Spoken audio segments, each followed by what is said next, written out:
Well, good morning, everyone, and welcome to the 2021 Kiawah Community Association annual meeting. I'm Jimmy Bailey. I'm the Chief Operating Officer, and typically my job at this part of the meeting is to look to my right and left and introduce you to the people who are sitting at the front of the room. A little hard today, so I will just ask as I mention names that they wave their hand and say hello to you. So I'd like to introduce our board, starting with our chair, Dave Morley. Our vice chair is David DeStefano. Former chair and also completing her term today, Diana Mezzanot. Our secretary is Jerry Mcgee. There's Jerry. Treasurer is Townsend Clarkson. Sue Schaefer is also completing her term today, and Brad McIlvain. That is our current board of directors. I'd also like to introduce Roger Warren. Roger is the president of the Kiawah Island Golf Resort, who's not a voting member of the board, but he participates in our meetings. And then I'd like to welcome our incoming directors who will take office today. They include Alex Fernandez, Beth Zampino, Gay Stathis, and Sandy Devine. At this point, I will turn it over to Chairman Dave Morley, who will call the meeting to order and appoint our parliamentarian. Welcome. I'm still kind of learning the rules of annual meetings versus board meetings. One of them is a parliamentarian, but it's my privilege to call this meeting officially to order. Our parliamentarian for today's meeting is Ian Friedman. He's of Walker, Gressett, Freeman, and Linton. Ian has served as parliamentarian for most of our annual meetings over the last 20 years, and we welcome him here today. Just in thinking in generally about this, last year annual meeting was on March 13th, which was the same day the federal government declared a national emergency for the pandemic. And it was our last in-person meeting as an association. So there's been a lot of water under the bridge in that time, and I hope people have survived well. So next, I'd like to get approval of the minutes from last year's meeting, which was held on Friday, February 13th. The minutes were in the form of a verbatim transcript taken by a court reporter. Do I have a motion to have these minutes approved as written? So moved. In a second? Second. All in favor? Diana, you're muted. All in favor? We're still learning this muting thing after all this time. Any discussion?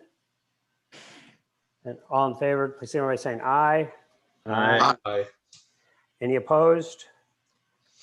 Okay, thank you. The minutes of last year's annual meeting have been duly approved. And Jimmy, will you provide the certification of quorum and explain the election voting process? Sure. So in order to elect new directors and hold the meeting today, we need a 51% of voting members or proxies from 51%. I'm pleased to report that proxies were assigned by 58% of the voters, and an equal amount participated in the director elections. The proxies are limited attendance only proxies and can't be used to vote on any other issue. For the election of directors, we had 13 candidates apply for the two positions being vacated by outgoing directors Sue Schaefer and Diana Mezzanot. The candidate information and videos were posted on Kika's website, emailed to members, and a virtual Meet the Candidates forum was held.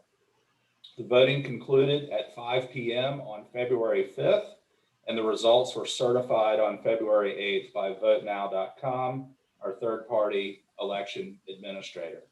I'd like to congratulate Alex Fernandez and Beth Zampino on their election.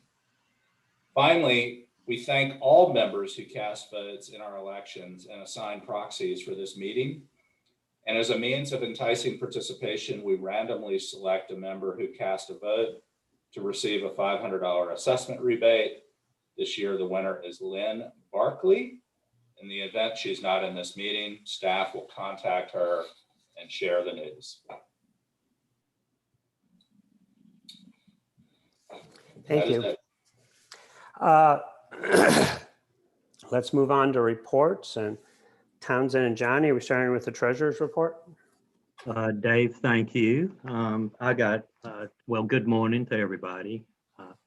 I'd like to make a few brief remarks before turning the presentation over to Johnny Wallace, who is the association's Director of Finance and Administration, who will give you a more detailed report of the 2020 financial activities.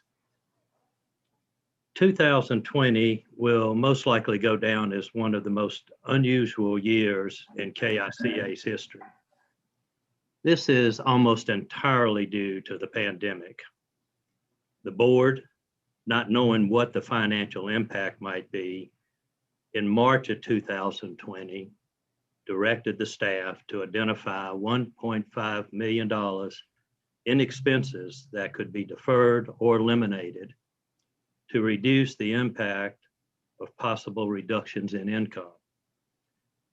This resulted in staff furloughs, the elimination of 2 staff positions, a hiring freeze, and expense cuts across all departments. It was a painful exercise, but one that was necessary due to the threat that the association potentially faced.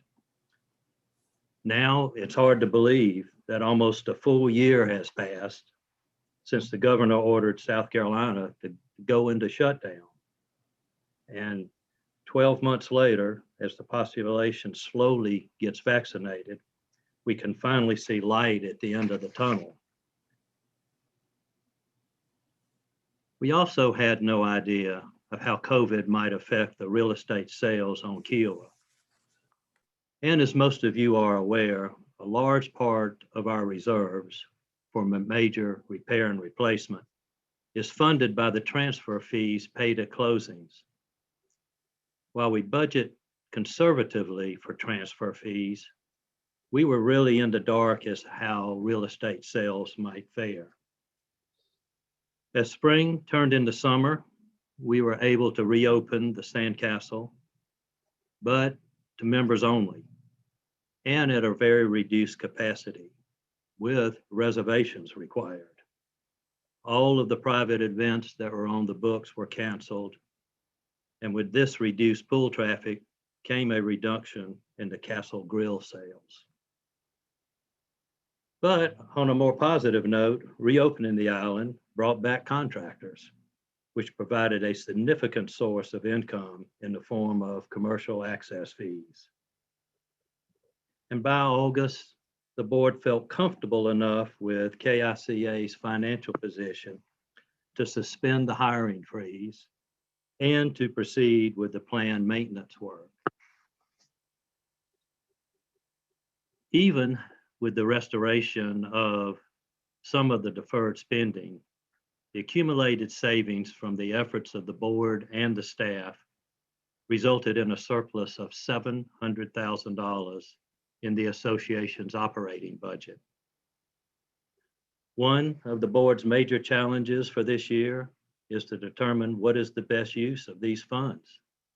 Some initial thoughts have centered around a number of opportunities, like a reduction in the annual assessment, the transfer of the excess funds to the reserves, the establishment of a disaster fund, the payoff of the Beach Walker office loan, improvements to our amenities, and so forth.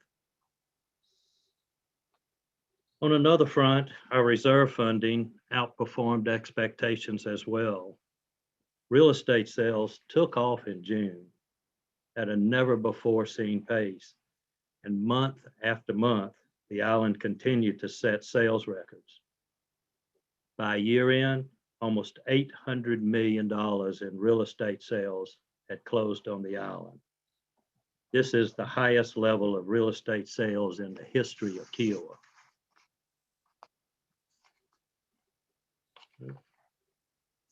This had, sorry, I lost the page. This had a positive impact to our reserves, with KICA ending the year with actual transfer fees collected being just under $6 million. This is compared to the budget of $3.3 million. One more important thing to note for 2020 was the community's vote to fund infrastructure improvement projects to help mitigate the flooding that had occurred on the island. This vote authorized a special assessment of $3 million to be paid over 5 years and entailed 6 major drainage improvement projects. By the end of last year, we were able to complete 2 of the most impactful phases of this work. Those were the Pond 30 project, which consisted of adding an additional outfall for the beach water drainage basin, and that was at a cost of $585,000. And the Trumpet Creeper Tidal Inlet dredging project, which was completed at a cost of around $320,000. So far in 2021, it's going pretty much according to plan. Because it is still early in the year, the association is currently working on several major projects, including street paving and leisure trail improvements. And of course, we are all looking forward to the PGA Championship in May.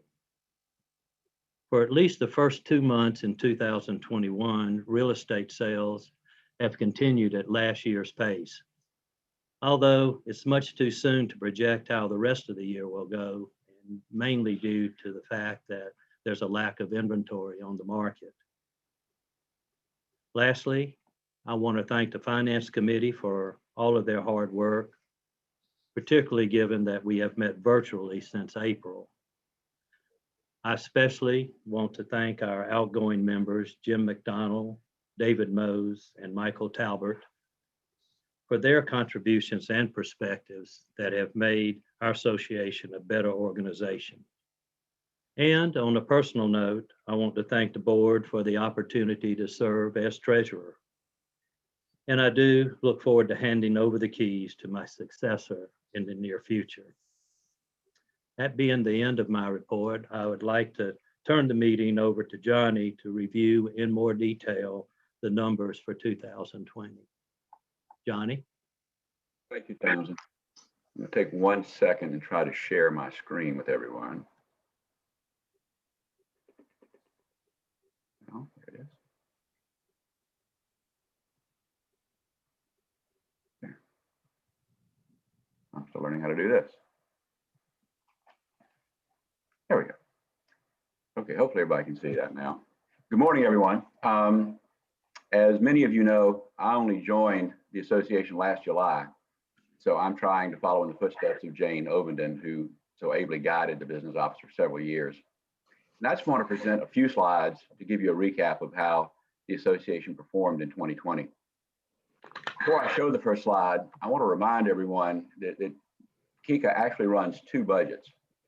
First is our operating budget, and it represents, as you might expect, all of the day-to-day expenses of the association, from security to lakes and ponds maintenance, maintaining our buildings, common area landscaping, running the sandcastle and association headquarters.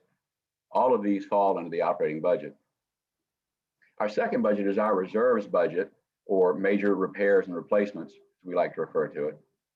In this budget, we take care of all of our long-lived assets, including our roads, leisure trails, bridges, boardwalks, drainage maintenance, and our new flood mitigation projects Townsend referred to. So let's take a look and see how our operating budget is funded. as you might imagine, the lion's share of our income comes from assessments, which we collect at the beginning of each year. We also receive a portion of the fees collected from commercial contractor passes, fees from the Sandcastle Grill and private events hosted at the Sandcastle. And there are a few other categories that provide some income, but the three areas I already mentioned represent 97% of the association's income. So the next slide is going to show you how our actual results compared with our 2020 budget. We were just about spot on in these various categories, which is good news given the potential impact of the pandemic. Assessments were right on budget. Commercial access fees were actually slightly over budget due to the introduction of the RFID decals for contractors last year. Both user fees and other income were under budget due almost entirely to the Sandcastle, as Townsend mentioned. No guest pool fees, no private event fees, and very, very reduced grill sales. So how do we spend it? On this slide, you can see our major expenses, and as would be expected, salaries and benefits make up almost 60% of our annual budget. We have 100 employees on our payroll to take care of all of those roles I mentioned earlier. The other two large expense categories are common area repairs and maintenance and operating expenses. Common area repairs and maintenance includes all of the landscaping, lakes and ponds, sandcastle and pool upkeep, our vehicles and equipment, and all of our utilities, including the water for irrigation. Operating expenses is a nebulous term, and it includes our communications and IT expenses, insurance premiums, legal fees, printing, office supplies, employee training, uniforms for employees. The list is quite extensive. All told, those top three expense categories represent 93% of our entire budget. So how do we do against our budget in these categories? As this slide shows, we were significantly under in every budget in every category, almost all due to the proactive cuts that we made early in the year, which Townsend described. So now we're going to move to the reserve, or the M&R budget. A portion of your assessment goes into our M&R reserves, and we also collect a transfer fee known as a CTR fee for every real estate closing that happens at Kiawah. In a normal year, these two sources are almost equal. But as Townsend pointed out, 2020 was not a normal year for real estate sales. This is 2020. CTR fees exceeded $3.8 million. And when combined with your assessments, a portion of the commercial access fees, and our investment income, we added over $6 million to our reserve account. As Alex Fernandez observed in a finance committee meeting last year, this is great news because you can never have too much in reserves to take care of Kiawah. And I agree with Alex. To give you some sense of just how big 2020 was, this is a 5-year history of our CTR fees. I don't know if we'll ever see another year like 2020, but it benefited all of us for the future. Finally, let's look at how we spent a portion of those fees in 2020. By far, the two largest items here are separate but closely related. The light green segment represents our normal ongoing repairs and replacements for the drainage system on the island, which is extensive. The gray segment represents the first phase of our planned flood mitigation work. You may remember that the flood mitigation project represents 6 different segments around the island. And as Townsend explained, in 2020, we completed the first 2, both of them on time and under budget. We'll begin the next phases after the PGA Championship in May and should conclude all 6 by the end of 2022. Street resurfacing comes in at number 3 and is ongoing. We have over 60 miles of roads on the island, and we work to keep them all in good repair. Other repairs included bridges and bulkheads and work at the Sandcastle. Altogether, we spent roughly $3.7 million in major repairs and replacements in 2020. In closing, I just want to thank all of my coworkers in the business office for the work they did in 2020, and we look forward to continuing to serve our members in 2021. We're always available to answer questions you may have. Thank you. Johnny, can we get a copy of this presentation and made available on the webpage for the members to see? I think it's a very good presentation. Thank you, Alex. Yes, I will get it to Leah and Emily just as soon as the presentation, as the meeting is over. Okay, thank you. Yes, sir. Thank you, Johnny. Jimmy, do you want to do the COO's report? Thank you, Dave. Just want to spend a few minutes talking about the past year and looking forward for this year. It was a year ago tomorrow that we gathered in the Sandcastle for our last annual meeting. And the fact that it was Friday the 13th now seems very appropriate. I remember the week leading up to that meeting quite well, as various large-scale events such as the ACC and SEC basketball tournaments were canceled midstream. And there were a number of questions about whether or not our meeting should be postponed or some attempt be made to hold it virtually, even though we didn't really know how to do that at the time. A number of people thought that we were just flattening the curve for a couple of weeks and life would return to normal. Yet here we are a year later, and it's been a year unlike any of us have ever experienced. I remember around 17 years ago when I got into the community association business, I was asked by someone what I thought would be my biggest challenge. And being here on the coast, I said probably cleaning up after a hurricane.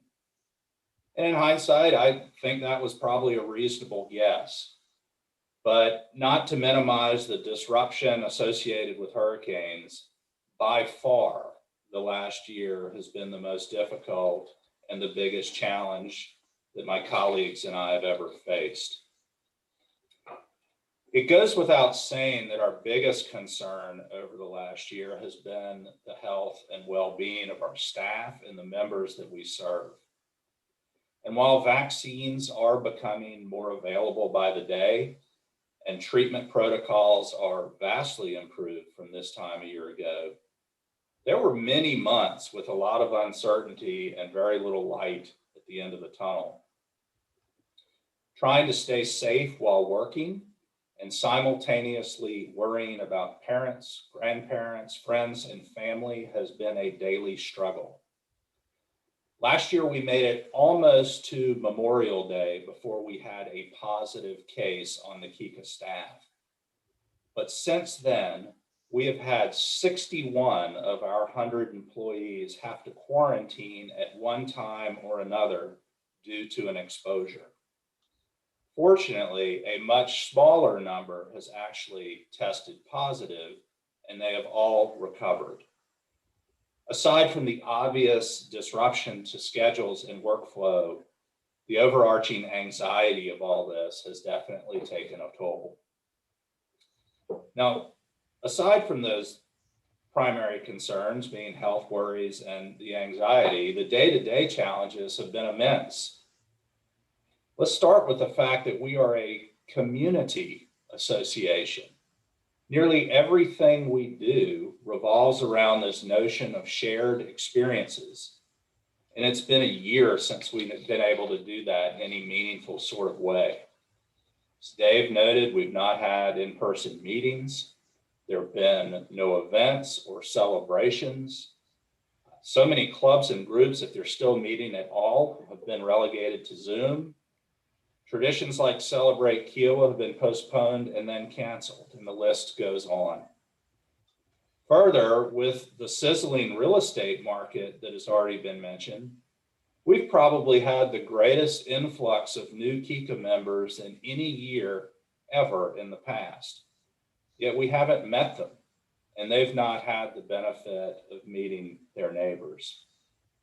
So I do want to say that if you are a new Kika member and you're attending your first meeting today, please accept our heartfelt welcome and our hope that someday soon we'll be able to shake hands and give you a proper Kiawah welcome. There was no playbook for any of this, and we had to figure it out as we went along. And as soon as we figured it out, it seemed conditions would change again, creating new procedures, systems, work schedules, and new ways of communicating had to happen on the fly. I would say one of the biggest challenges has been that it just seems to take twice as long to get things done in this environment.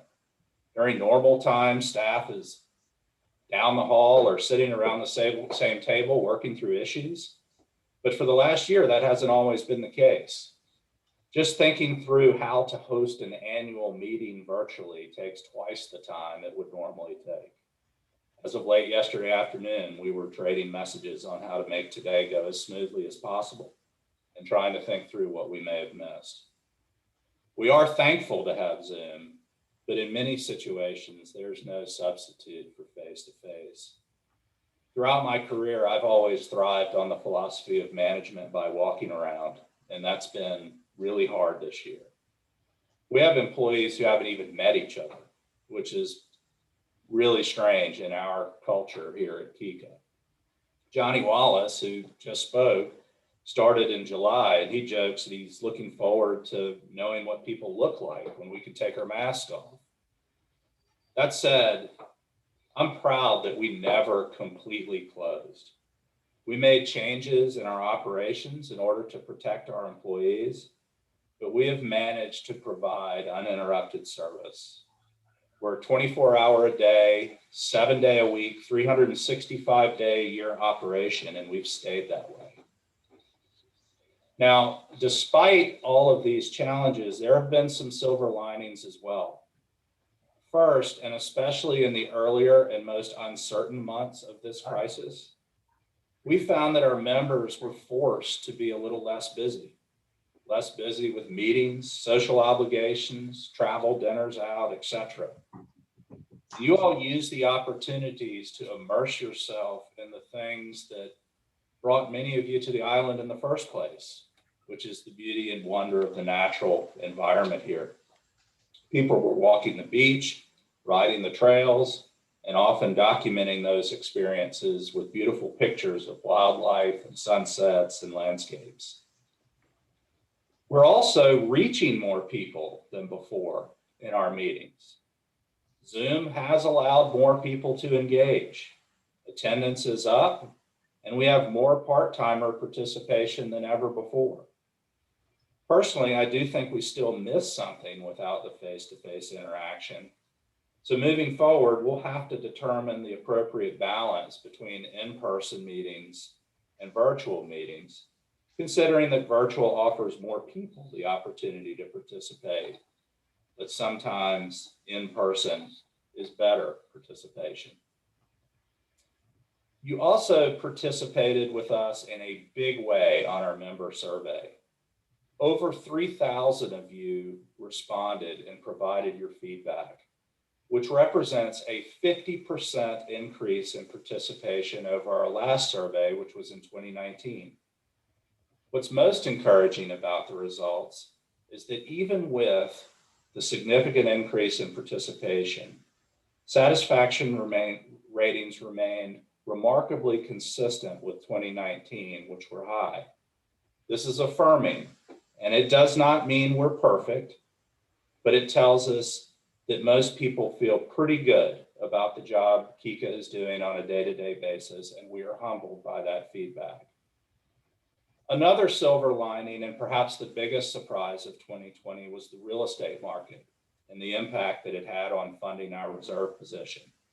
As Johnny and Townsend have already stated, things clearly finished stronger than we expected, and the economic troubles that we feared did not materialize for Kika.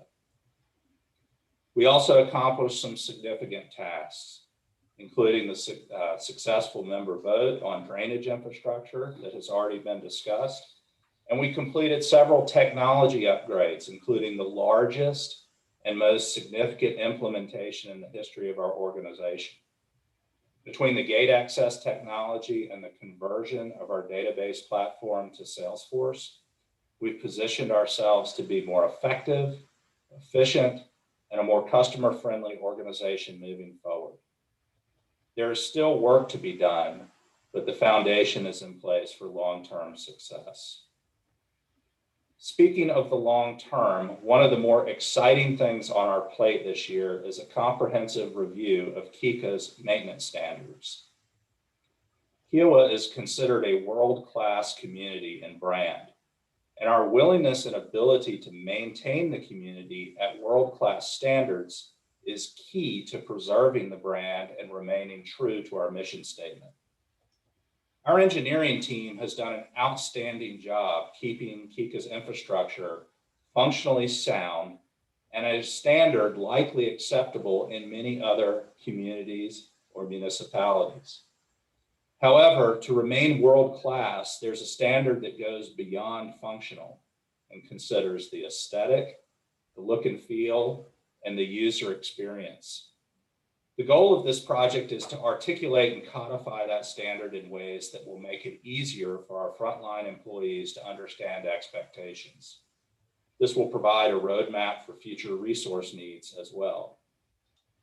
Recognizing that there is subjectivity involved, as much specificity as possible is one of our desired outcomes. Doesn't mean that these standards can't be changed in the future, but will provide clarity on what the changes actually might be. I am very thankful that two Kiawah residents, Kevin Donlin and Lee Applebaum, have agreed to help me with this project. Their backgrounds in development, finance, and branding offer tremendous value to the project, and we've already had 2 great sessions over the last month. As we look ahead, I know that the thing that most of you want to know is when operations will be fully back to normal. No one knows for sure, but we're hoping that no later than fall, our clubs and groups are functioning like normal, fitness classes will be full, and large events can occur without worry. That's what we'll shoot for, but prepare to accelerate the schedule if conditions allow. As of yesterday, the CDC reported that 10.2% of Americans are fully vaccinated, though nearly double that number have had 1 dose. So seemingly the momentum is starting to build. Among our employees, however, only 4 out of 100 have had both shots. We'll continue to consider a variety of factors and continue to consult MUSC's Back to Business program for best practices. Further, I've asked Kiawah owners Vincent Degenhardt and John Churf, both physicians, to help provide input on the guidance that we get from MUSC. I do want to thank all of you for your patience over the last year and for your cooperation with us as we have modified operations on numerous occasions. I also want to thank my teammates for their adaptability and resilience through difficult times. They're a tremendous group of people, and I'm honored to work alongside them every day. I want to close my remarks by recognizing one employee who is retiring at the end of this month. And normally, if we were together, we would invite her to stand in front of the ballroom and hear a round of applause. Kay Narmer has poured 23 years of her heart and soul into Kika, serving for many of those years as our Director of Recreation. I like to call Kay the Queen of the Castle, as she and that facility are synonymous, and it's come so far under her leadership. It's so disappointing that we can't give her the send-off she deserves with a big celebration, but I do want to recognize her here today and to express our thanks for more than 2 decades of excellent service. Thank you very much, Kay, and thank you all for giving us your time today. That concludes my remarks. Thank you. Excuse me. Thank you, Jimmy. I'm just going to take a minute or two for the chair's remarks. As Jimmy just said, there's much to be proud of what Kika's accomplished in the last year. We agreed to an action plan to deal with flood mitigation. We completed the first 2 projects on time and under budget. We've built a platform to reevaluate our quality standards across the infrastructure. We've begun to implement projects already like road resurfacing Atlantic Circle and improving the bike trail from the first gate to first flyaway. We also have milestones to develop comprehensive plans in most areas of infrastructure. As Jimmy said, we implemented a massive systems conversion with some expected but minimal hiccups. I think most importantly, the staff did an amazing job of working through the challenges posed by the pandemic. They modified procedures, largely kept staff and members safe, and managed the financial challenges extremely well. Having said that, we also raised the issue of island governance model and board expansion. I'm not going to rehash those issues here, but I'm glad that a petition has started so members can voice their thoughts. It is important that we raise to the forefront issues like the role of the board in terms of governance, relationships between board members and employees, and how to set an operating model that allows employees to perform optimally. The petition is the proper step to give us a picture of the will of the community, and it could lead to a vote of the full community. We wish the people who had initiated the petition accepted our offer to help. Last Friday night, Jerry received a request about accepting electronic signatures and posting on Kika's website. We saw it on Saturday morning and agreed to both requests. We had two conditions: that we could say that we weren't, that we would say on it that we weren't legally obligated to do it, but we would help. And two, the question had to be neutral, not a sales document for either side. We prepared the way for it to be posted on Monday. Excuse me. However, it wasn't until Monday night that Leah received, instead of Jerry was the point person because he was the secretary, Leah received the petition, and Jerry and I saw it on Tuesday morning. We said we would get back to them by the end of the day. In the meantime, the document was posted on Tuesday. Unfortunately, there were errors in the petition that went out, and it was completely one-sided. An important error was defining of membership. And this was communicated to Wendy by Jerry. The section of the governing documents that allows for this petition explicitly say owners must sign the petition. The legal requirements for the petition is different from voting requirements. The only way to know the owner is to audit the deeds of every property. We have many ownership models on Kiawah. If a deed states that one owner is one vote, if the deed states that there is one owner, then there's one vote. If the deed states, for instance, a joint husband and wife ownership, it has two votes. If multiple owners are listed, that is the number of votes the property has. A trust or an LLC has one vote unless the deed says trusts and LLCs own, or multiple trusts and LLCs own the property. And so it goes. This is a massive effort that has started, and we are looking for outside audit help to accelerate it. We are hopeful that the petition and the potential vote will help us all move forward with a better understanding of our governance model and a common purpose.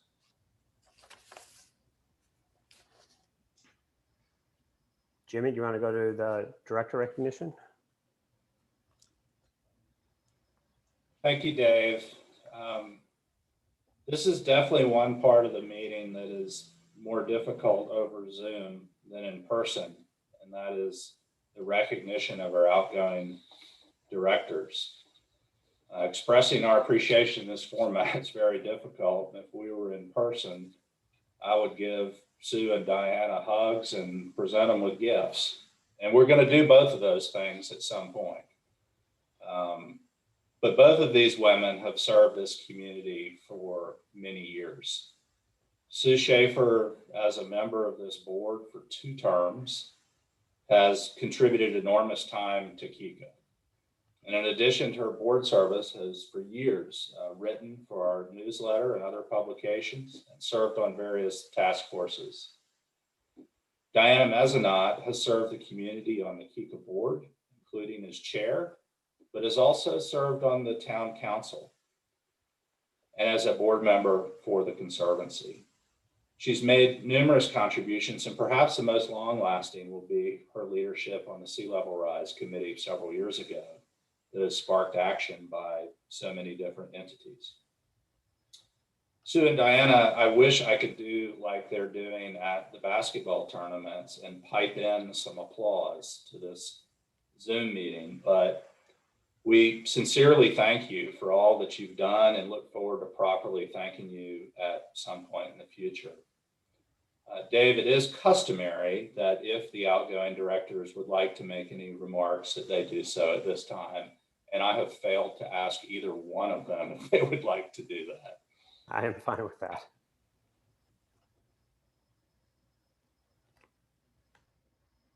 Sue? You go first. Okay. I hope that everyone's had the opportunity to read Sue's letter that was published yesterday in the Kika e-blast. After reading it, I realized that I really couldn't say much to improve on her comments, so I'll keep this very short. I too am grateful that over the years I've had the opportunity to serve on the KICA board, 3 KICA committees, and in addition to serving on the town council. Because for 41 years, 32 of which I've been an owner, I've loved this island and this community. Although some on this board would like you to believe otherwise, my track record at both the town and the KICA is proof that I've always made decisions with the long-term interest of the island in mind. I've been very lucky to work with exceptional community members and exceptional staff, not only on the KICA, but also in our town. I thank all of these people for their hard work and dedication. Alex, Beth, Gay, and Sandy, welcome to the board. I wish you well. And to quote our former mayor, Craig Weaver, in a letter that he just recently sent to the board and has been published on Kiawah, I hope you can form a cohesive and respectful partnership between board members and between the board and staff, because you can't be successful unless you have both partnerships. Thank you, Dave. Thank you, Jimmy. Dave, I really appreciate your leadership, and Jimmy, yours also. And thanks for the opportunity to say a few words. And I don't have much to say following that. I did write a letter that was sent out with the weekly notes yesterday, and I said pretty much everything I have to say in that. But I do want to give a special thanks to Dave and Diana for serving as chair this year. I know it's been a challenging year, and you've done a wonderful job and acted in totally professional ways all the time. And to Jimmy for your support and your friendship and the various things that I've worked on, and in just making Kika a wonderful place. And that's all I have to say.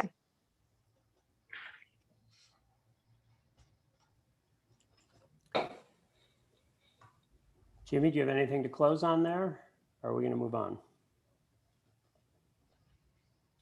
I think we are at the point for member comments. Okay, we will about to initiate member comments. This year, because there was such high participation, we did ask people to sign up in advance. We have 24 people, as my last understanding. I could be off by a little bit, but about 24 people who are interested in talking. We have at least a half an hour, and maybe that can go on a little bit beyond that to be able to get it in. But please, please try to keep your comments in the 1 to 2 minute range. And that if something has been stated before, please say that you're recognizing what's already been stated rather than completely repeating the statements. But Jimmy, do you want to go from there? So Holly has the list, and she will coordinate calling on people and unmuting microphones. So first on the list, we had Paula Feldman. Paula has since removed her request to speak. We will move to number 2 on the list, Ty Cobb. And Ty, you should be allowed to speak at this point. Hi, can you hear me? Yes. Yeah, so I was just, I just signed up, frankly, to comment if appropriate on, how things were progressing. I'm concerned, of course, like I think almost everybody on the call is, about the relationships among board members and some of the personal attacks that I think, have dramatized the current governance issues beyond a point that I think it merits. Obviously, in light of the great stewardship last year, the projects relating to the land swap and the drainage, which through careful planning and community engagement went swimmingly and quite popular and very professionally done. I think this board has demonstrated that it can act in the best interest in a united fashion for the benefit of the island. And I would just urge members to, in the immortal words of Rodney King, try to get along. I think it's very difficult being on a board, and it's also very difficult as a board member, in my own experience, to not want to substitute your judgment for the judgment of the staff or the recommendations of the staff. But I think that's not really a effective model. I think the staff is there to execute on the culture and goals that are set for them by the board. But in terms of individual recommendations, they deserve a lot of deference, and it can undermine staff extensively if they make a recommendation and board members go around them. That's not to say that board members don't have a duty to fully inform themselves, but I think once the board takes action, it's important that people work together to carry those things out. So my message is not intended to be critical of anybody. I think there's been way too much criticism of people. I think some of it borders on bullying. I think that's unfortunate, and I would just urge people to try to be civil to each other and not overreact to mere disagreements, because disagreements are inevitable on a board. I think we've got some incredibly smart, talented people committed to the benefit of the island, and the island, not anybody's personal wishes, but the island comes first. I mean, this is Kiawah, and it's fragile, and it really deserves the unity of our leaders in a way that is not divisive. So I apologize for rambling on, but that was the essence of what I hope to convey. Thank you, Ty. Next, we have Wendy Kulik.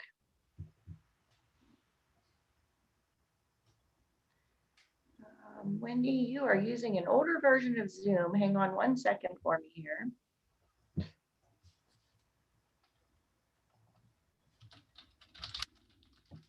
All right, Wendy, can you hear me?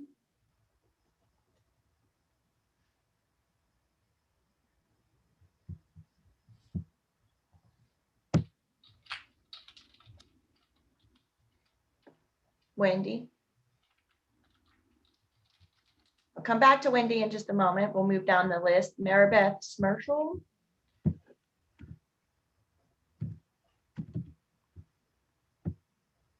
Maribeth, you should be able to unmute yourself now.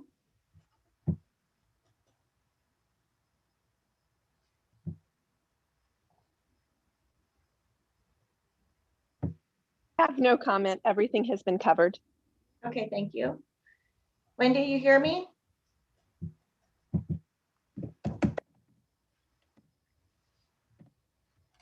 Right. Moving on, Eniko Nikolai.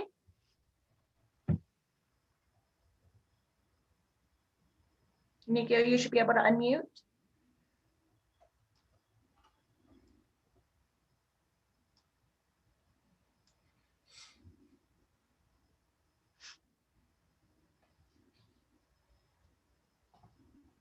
Eniko? Yeah, I can hear you. but I don't know how. Sorry. Do you wish to make comments at this time? No, I don't know how that happened. Sorry. All right, no worries. No. We have next Gregory Little. Gregory, you should be able to unmute. Okay, thank you very much. I appreciate it. I'll try to be very brief. It's not really, I think there've been a lot of comments and many of them very thoughtful. And by the way, to Ty Cobb, I thought your note the other day that was circulated on Kiawah was absolutely spot on. Really, really sound analysis. And my question's for Dave, and I would just like an answer. Why not have an election for the two open spaces instead of stacking? And regardless of whether the views are right or wrong, it's obvious this is dividing the community. What's the downside in having an election?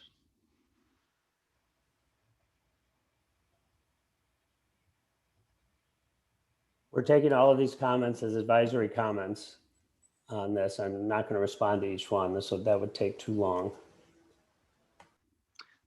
If I may suggest then, the fact that it would take too long, there should be a pretty simple explanation. I mean, we just heard a lecture on the importance of procedure when it comes to petitions. And to me, you're looking at a situation where, again, without weighing in on the pros and cons of the arguments, whether the means justify the end, you're looking at a situation where people are talking about lawsuits and litigation.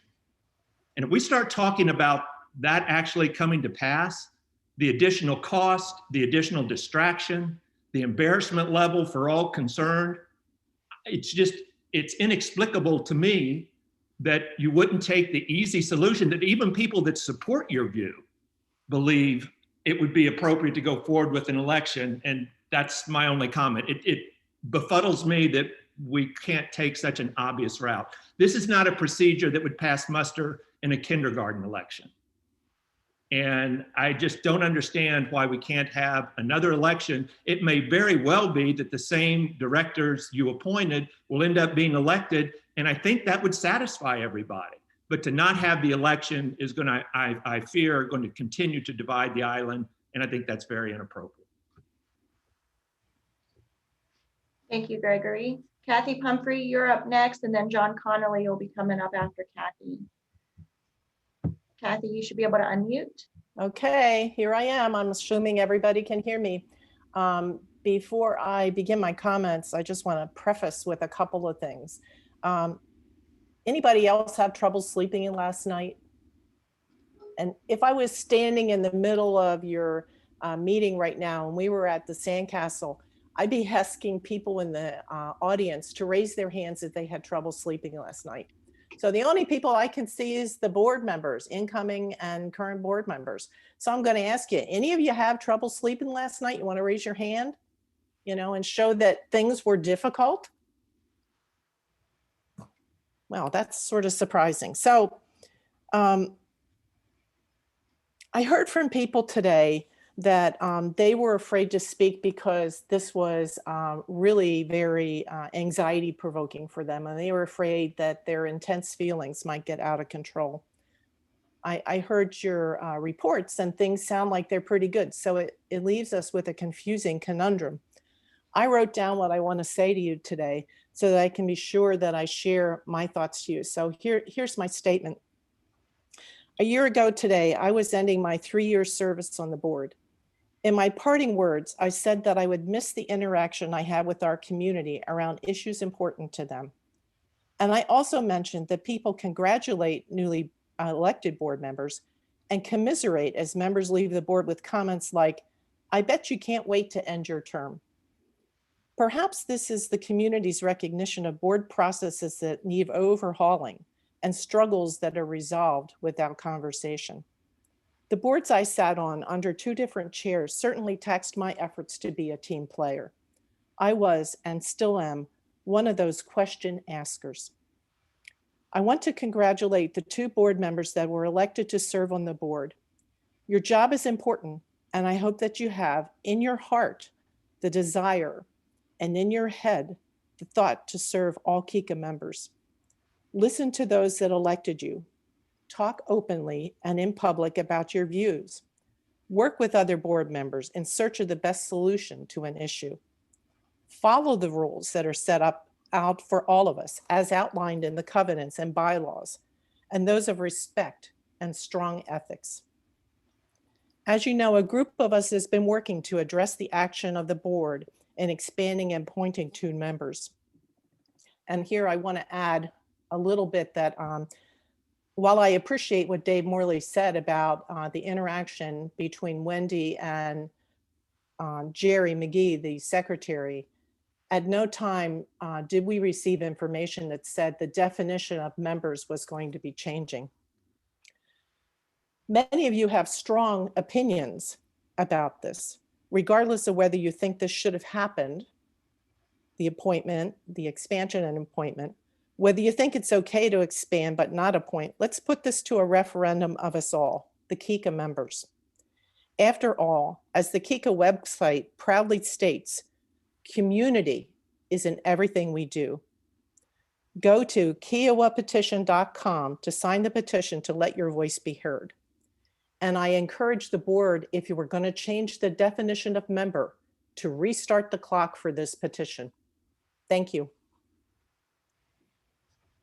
Thank you, Kathy. John, you should be able to unmute. Thank you, Holly. Can you hear me? Yes, sir. Okay, just a couple quick comments. I appreciate the time. First, I would like to extend my sincere appreciation and thanks to Sue and Diana for their dedicated service to the Kika board and our community. I know the last year has been challenging, and your perseverance in working through some of the divisiveness and continuing to move the island forward are to be highly commended.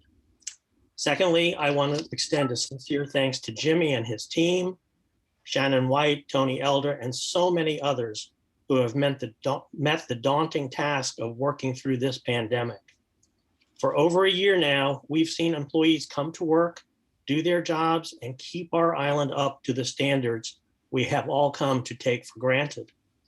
Coordinating staff levels was surely difficult, as Jimmy outlined, as quarantine requirements and the disease itself heavily disrupted employee scheduling. That said, in my opinion, the island didn't miss a beat, even despite the substantial influx of people coming here to seek refuge from the worst of the pandemic. I say it merits a job well done. Finally, I would like to congratulate Alex, Beth, Sandra, and Gay for their willingness to step forward and offer their experience and expertise to our community. My hope is that when your term ends in a few years, you will leave with the same sense of gratitude and accomplishment I felt when I left the board several years ago. Having had the opportunity to meet and work with so many creative and talented individuals was truly a highlight of my 20 years here on Kiawah. We didn't always agree, but we worked collaboratively and with respect for others' opinions for the betterment of the entire island.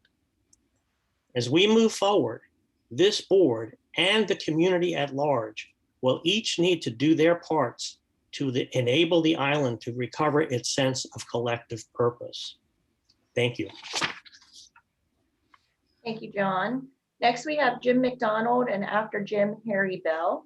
Jim was unable to attend today's meeting, but he has submitted comments to be read, which I will do now. Jim says, good morning. I'm Jim McDonald. I'm a 25-year property owner currently living on Reds Bluff. I spent a 37-year career with a major energy company, had the good fortune to rise to senior executive positions for almost half that time. I retired in mid-2017.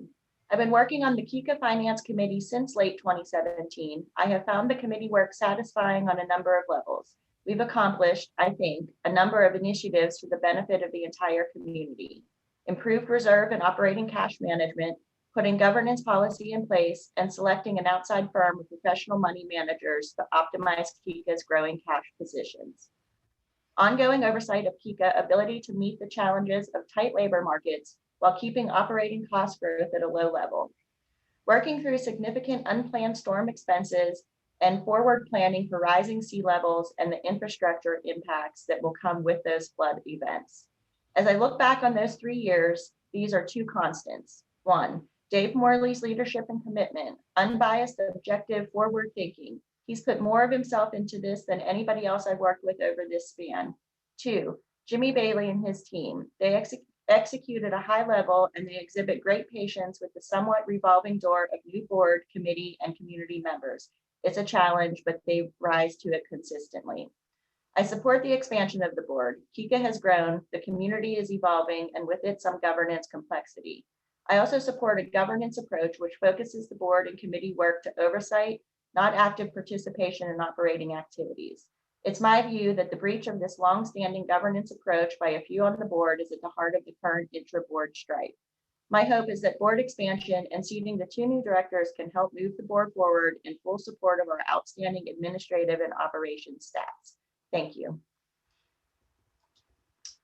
And then we go to Harry Bell.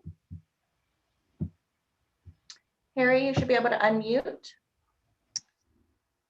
Hopefully you can hear me now. Yes, sir. Okay, thank you very much. I want to thank every member of the board who has served in the past, who is currently serving, as well as the people coming on board. My perspective is from someone who has owned on Kiawah since 1986, first in a villa, and I had the pleasure of serving on the villa regime and then president of that for over a decade. And then now having built my home and planning to retire here full time. I understand there have been many changes on the island. I applaud the efforts of the professionalism that's being shown by management at the community association and working with all of the other entities. I do suggest that, and I would echo Ty Cobb's comments as someone who also finds sometimes that Rodney King's comments are very worthwhile. Why can't we all get along? I have been frankly surprised by the comments back and forth on the Kiawah listserv that has just blown up. It seems to me that one of the problems we're having in the pandemic is lack of in-person meetings and those discussions and the ability to have those common experiences where we can talk things out. I certainly encourage all members of the board to work together, work cooperatively, and particularly in times when communication is a bit more difficult, try to be a bit more transparent. Hopefully we'll get through this soon on the pandemic and have an opportunity to bring everybody together, because I don't think there's a doubt everyone on this community association, from employees to the staff at various levels, Jimmy, and to all of us who are property owners, we want to see Kiawah go first and be and continue to be the thriving community that it is. And we can't do that if we have infighting. So I really encourage everyone to work together on the transparency. Thank you very much. Thank you. I think we have Wendy back now. We'll go to Wendy and then to Chris Dahlstrom. Wendy?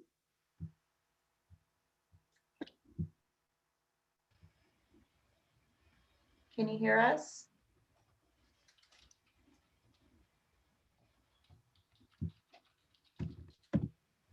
You know, Leah is working with Wendy to try to resolve the issues that we're having. So we'll move on to Chris and hopefully we'll get Wendy here momentarily.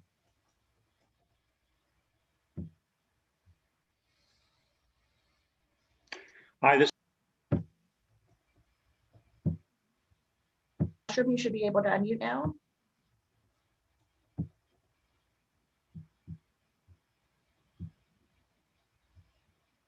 Can you hear us, Chris?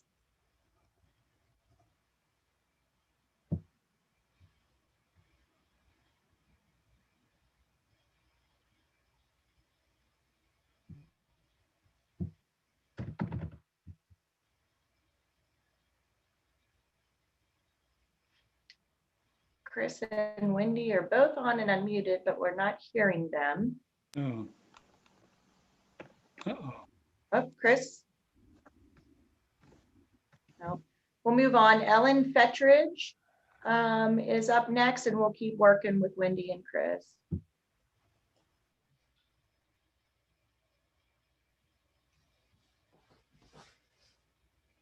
Ellen, you should be able to unmute.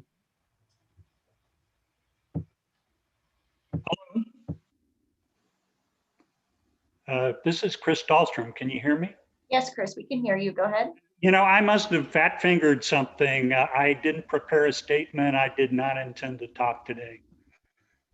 Oh, okay. All Thank right. you. Thank you. Ellen? All right, next on the list, we have Liz Mistrangelo. Liz?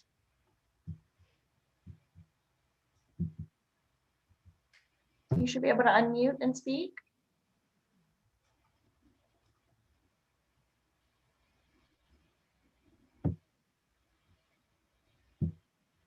Sorry, I did not sign up to talk. All right, thank you. Patrick Turner? I believe all of my comments have already been stated, so I'll pass. All right, thank you. All right, thank you. We have Sean Camella. And I am not finding Sean in the meeting at this time. Blake? Hi, yes, can you hear me? Blake, Okay, great. are you with us? Yeah, can you hear me? I think her audio might be dropping out. Okay, as a new homeowner on Kiawah, I'm extremely disappointed with the constant infighting at the board level. As members, it is your job to work together in the greater interest of the community. As a community member, I have no interest in paying for a second election or a special vote on board expansion. Majorities rule in elections. If some board members aren't happy with the results of a board vote, they should resign from the board. Lashing out like a troll isn't the answer to solving this community's issues. Thank you for putting the interests of Kiawah members ahead of your own moving forward. That concludes my statement. Thank you, Blake.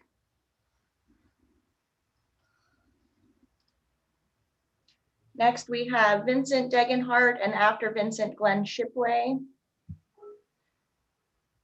Dr. Degenhardt, you should be able to unmute now. Hopefully you can hear me now. I'm Yes, sir. Dr. Vincent Degenhardt. I'd like to first thank the present board members and Jimmy Bailey for giving me the opportunity to speak, and Jimmy for giving me the opportunity to have some input from the medical community, local medical community on Kiawah, on COVID, along with MUSC. Regarding the recent board elections and appointment of two new directors, I have really a great problem with that, as I was one of the 13 that ran for the board. Unfortunately, or fortunately, however it may be, I didn't get enough votes. However, convening a board meeting and then having almost a preconceived end to that meeting as to appointing new directors and expanding the board without community input seems very wrong. We just had an election. 13 people took part in that election, and the staff, along with the staff, gave a great deal of their time and effort, and were willing to give their time and effort as directors. So I think that if the board were to be expanded, it should have come before the community in general first, voted on then by those two new directors and the new board as to whether or not to expand the board, and then have another election. I don't think it's very expensive to have an election. Most of this was done online. The folks that ran certainly was any expense was their own. So I think that whether it was or not, it seems a bit underhanded. It seems a little bit dark, and there's no real reason for that, in my opinion. The outcome could be the same, but the votes would be different. People would have had 4 votes instead of 2. Had we been electing four new members, people would have maybe different ideas as to who they would want on the board, what interests they had. So, and I congratulate Alex and Beth on their election, but I also feel a little bit for Gay and Sandy. If they come on this board, it's somewhat under a cloud. And I think that they would feel more comfortable if they were actually elected to the board rather than being appointed in this way. Thank you for your time, and hopefully we come to a very thoughtful and congenial conclusion to this. Thank you. Thank you. Glenn Shipway, you should be able to unmute and speak.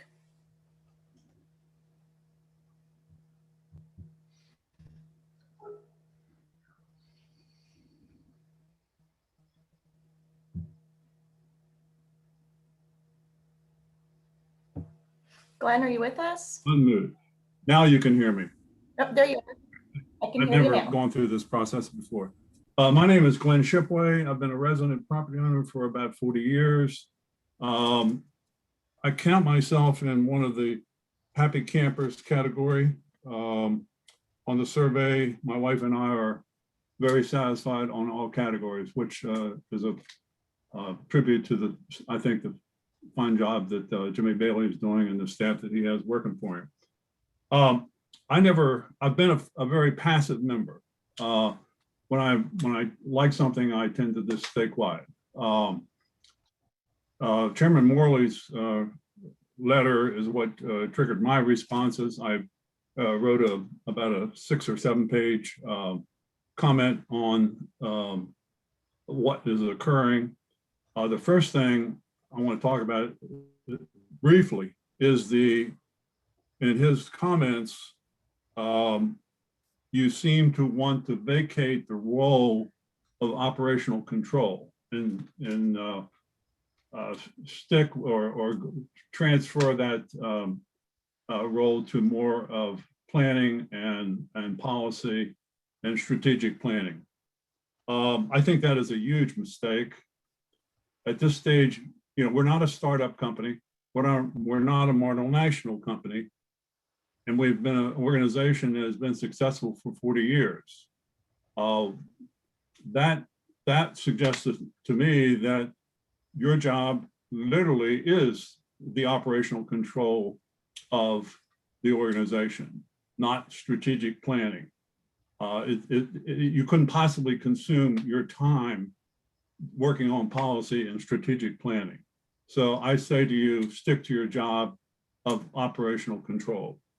Secondly, on the matter of the expansion of the board, let me think just a moment for the way it came up. Start with first off, the way it came about, and then following that, it appears I've had no comment one way or the other. I haven't received any comment back on my email to the board. But it appears that the notion of expanding the board literally came from one person, and that is Chairman Morley. He thought about it. He thought it was a good idea. He looked over the candidates that were the 13 candidates, and he thought they were all good. And he picked 2, and the board, on a 4-3 vote, agreed with him. The second part of that to me strikes me as not, and the board, and I had no indication that the membership has ever had a desire to expand the board. So that's the first part of that commentary. The second part is everybody promises transparency, and virtually no one delivers on transparency. There's been no record of the attorney's letter that apparently made this all a legal issue and a valid basis for expanding the board and naming the individuals. We've seen no information, I mean, literally no information about that. Transparency, if you want to be transparent, publish the letter. Tell us how it got there. Tell us the process upon which you arrived at this decision. The third thing I want to say about boards is that there are serious management studies that pick or describe the ideal number of board members on a nonprofit. And that number happens to be 7. Whether the founders of the organization back 40 years ago had thought about that or knew about that or by design came up with 7, or whether it was just plain dumb luck. The number they got was exactly what the studies suggest you should not go beyond. Go beyond 1 member, you lose 10% of your effectiveness. Go 2, you lose 20%. So every member you add, you're going to lose effectiveness in terms of reaching decisions. We're not an eleemosynary. I mean, it's not a charity here. Sometimes you have boards of 30 and 40 people on a charity because you want their money. We don't need your personal money to expand, it helps to expand the board because you're getting more money. So that's not the case here. And lastly, I'll just close by saying if you don't really address that legal, first off, is the legal issue, is it legal to do what was done? Now we have obviously one legal opinion that it says it was. How did you arrive at that? Did the board issue the request for a legal opinion, or did Chairman Morley issue the request on his own volition? Does any other member of the board have the right to request that same sort of treatment? And I'll close just by saying, I don't want to be too long because as I say, I've written 6 or 7 pages on this stuff. So I'll just say, just because something is legal to do doesn't necessarily mean you should do it.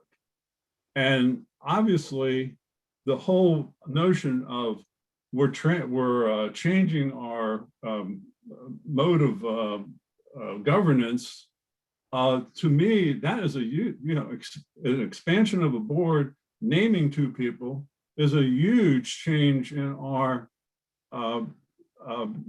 style of governance.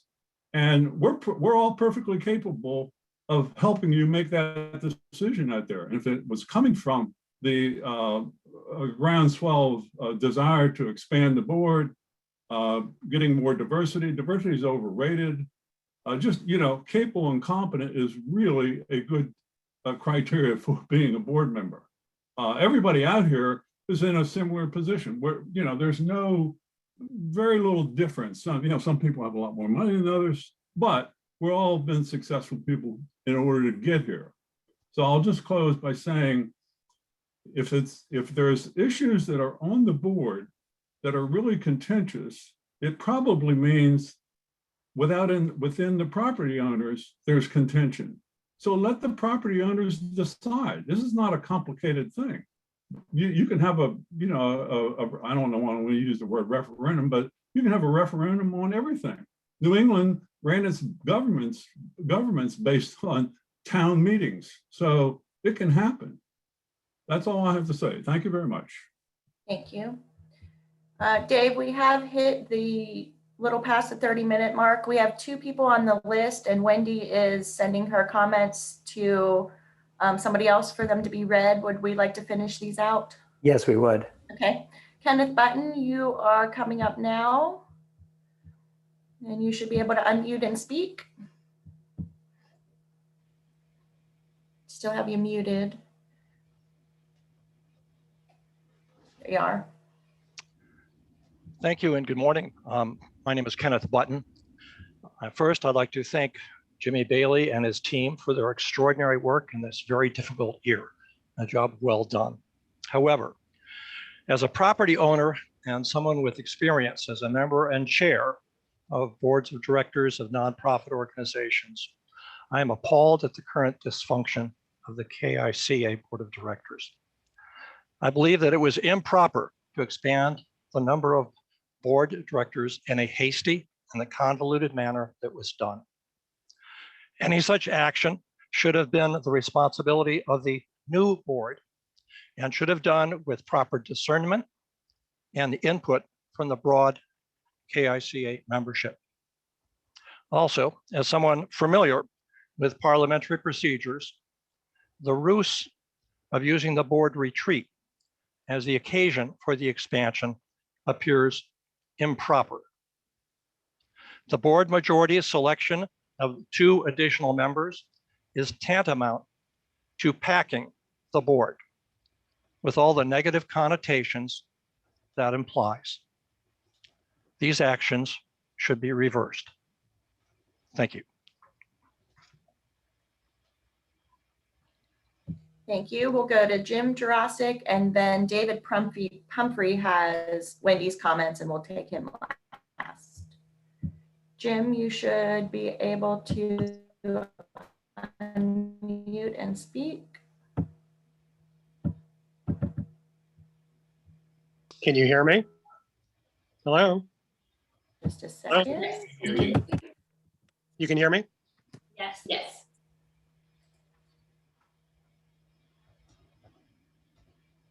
Jim, I think that maybe when you're tapping your unmute button, you're double tapping it because you unmute and then it comes right back on. You're muted right now.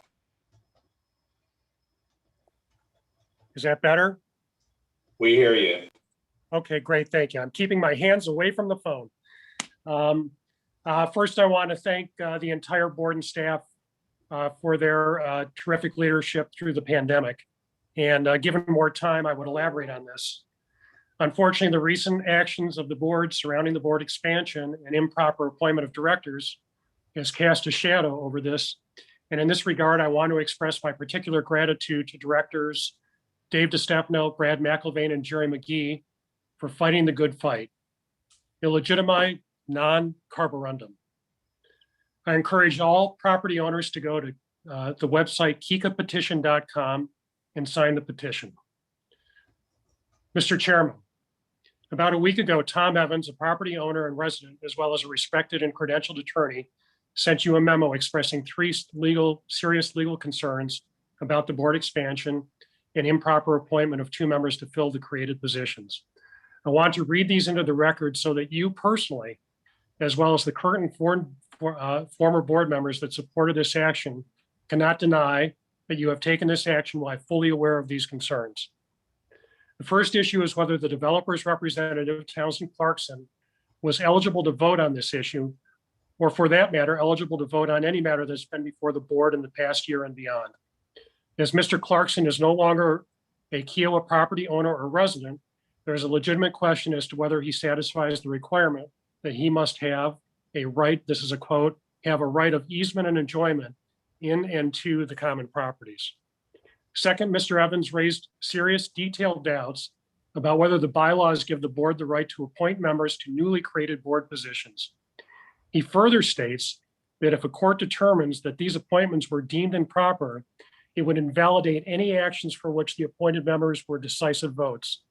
This could result in serious operational, legal, and financial consequences for KICA. Third, Mr. Evans requested a copy of the legal opinion upon which you relied to justify the legal legitimacy of your action. You have not provided him or the membership with a copy of this opinion. I call on you to immediately release a copy of this opinion. Mr. Chairman, in about 6 weeks, the media will descend on Kiawah for the PGA, and they will be looking for side stories to the tournament. What will these stories be about? Will they be about, as they should be, the natural and serene beauty of our island and its world-class amenities? Or will they be about dissent, protests, and lawsuits among the entitled? Mr. Chairman, we all know the real motivations behind your actions have nothing to do with some of the slanderous accusations being privately and publicly put forth by your small group of supporters. Do you truly believe these issues are so grave as to justify the actions you have taken and the assumption of all the risks I have stated? It's time for you to sit down with your fellow board members, have a frank and open conversation about the real issues, and come to mutually acceptable resolutions, and to hold an election to fill any board seats created by a board expansion. If not, the controversy will continue on unabated. It rests in your hands, Mr. Chairman. Thank you. Thank you. I'm going to try Ellen Fettridge one more time. Ellen, are you there? Do you have a pen that I can? Wendy, Wendy, yeah, can we mute Wendy quick? Or Wendy, can you mute yourself? Oh, there we go. Thank you.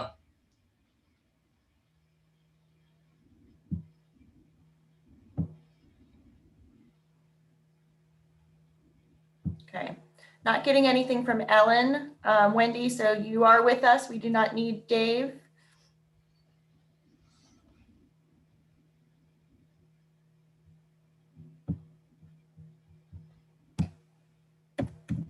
Holly, can you hear me? Yes, ma'am. Okay. I hope I'm not repeating anything because I haven't been able to hear anybody for quite some time. I came down to Tom's computer, so hopefully this works. I have followed with increasing concern the thread on Kiawah about increasing the size of the Kika board. It appears to me that a number of current Kika property owner directors are standing by their plans to add 2 board members and to name the 2 new people they have selected to serve. Both of these actions are contrary to the covenants and not in the interest of property owners. The covenants make it clear board members, whether the open seats are newly created or vacant at the end of an expiring term, are required to be elected. If a vacancy is created because a property owner director leaves the board before completing his or her term, the board has the authority to appoint someone to complete that term. This is the only circumstance for which an appointment can be made. In addition, for quite some time, property owner directors have said they are listening to the community's feedback. Actions speak louder than words. Despite what the property owner directors have been saying, what they have been doing does not demonstrate they are listening. The issue of board expansion is similar to what occurred regarding the adult pool at the Sandcastle. Those of you who know me know how important process is, as important as decisions and actions. How many other decisions will be made by the board using a process that does not consider and utilize community input and direction? Not all property owners support the current decision-making process, and not all property owner directors, support the current decision-making process and lack of responsiveness by the board. And we all appreciate their efforts. Despite their positive efforts on their part and the part of property owners, the board has voted to move forward with adding new seats and then appointing board members who have not been elected. What recourse do property owners have other than petitioning the board to reconsider its decision? Filing a lawsuit, seeking a ruling of a breach of the covenants or declaratory judgment, attempting to remove current and/or extra new board members, potentially through a recall or vote of no confidence. Have we learned nothing from previous divisive decisions? Do the property owner directors really want property owners to hold on to perceived slights and disenfranchisement because the community has trouble moving past this election? I urge the chair and all Kika board members to listen to the members of the association. The board can still conduct an open and public discussion of board expansion after the new board is seated.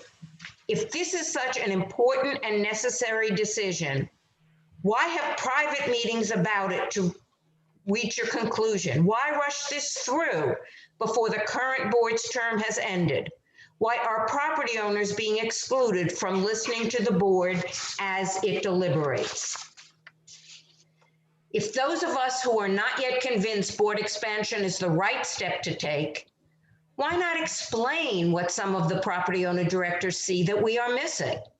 If there's nothing to hide about the actions being proposed and have now been taken, why weren't they taken in the light of day? Also, I heard a comment that I was told that there were errors on the names. If somebody did that via email, I would love to have it resent because I've gone through all of my emails from Kika board members and I have received nothing to that effect. Thank you for your consideration. Thank you, Wendy. Dave, that is everybody from the sign-up sheet. Thank you. I just want to say that I'm going to ask our legal counsel if they have a problem releasing the legal opinion to the community, because I'm not a lawyer. I don't know what the ups and downs of that are, but if she approves it, I have no problem making that available. So with that, because there is no further business on the agenda, I'll now entertain a motion for adjournment.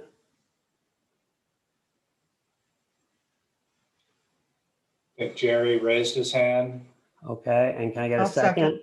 second. Okay. Second. And a second. All in favor, please signify by saying aye. Aye. Aye. All opposed? Thank you. The meeting is adjourned. Thanks for attending today.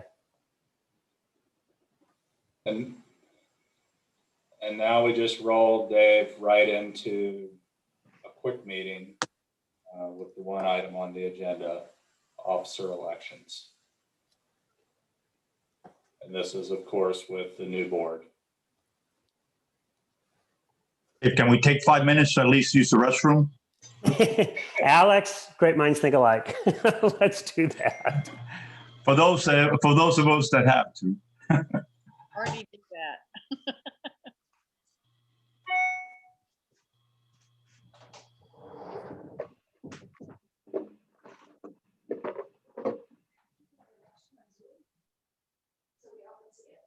I don't know if they know now. They're going to cut it.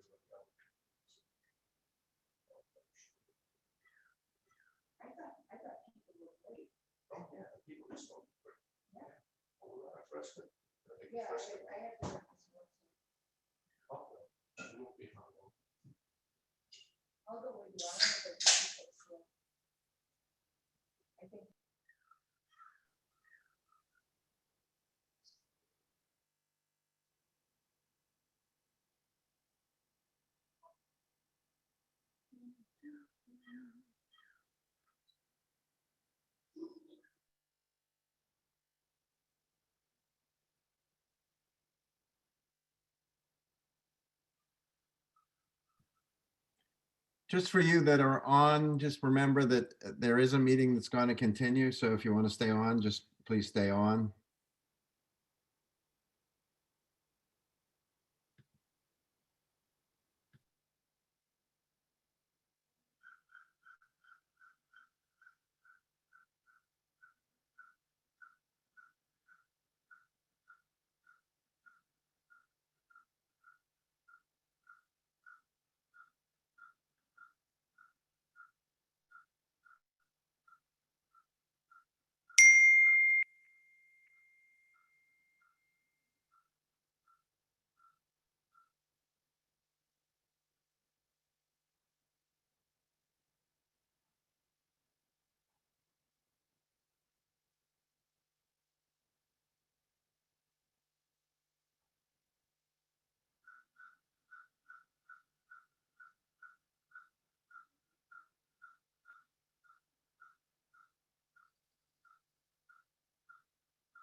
Are we all here?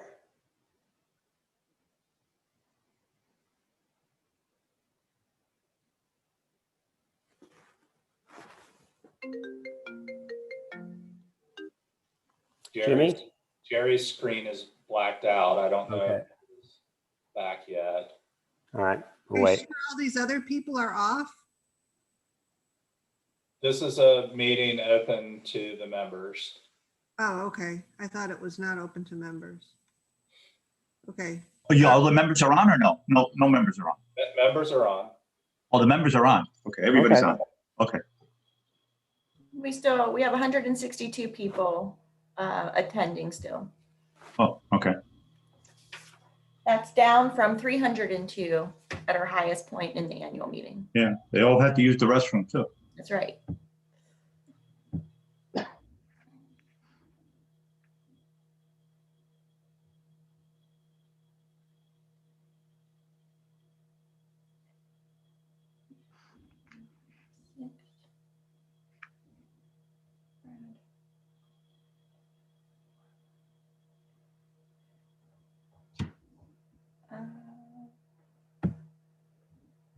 It looked like we lost. Oh, there's Alex.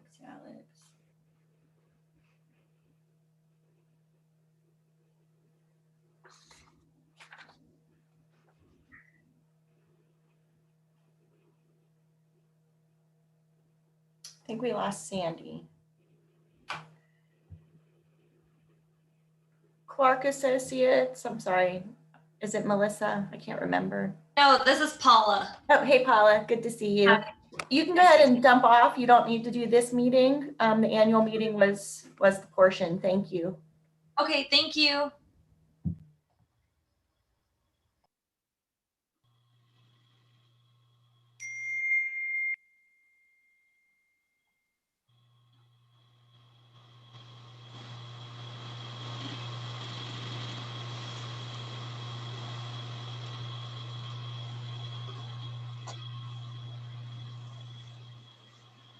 So Dave, are we now officially board members? So do I have to put my hand on a Bible or something like that? Or what's the? No, you're the real deal now, Alex. Okay. All right. Are we still waiting for Jerry?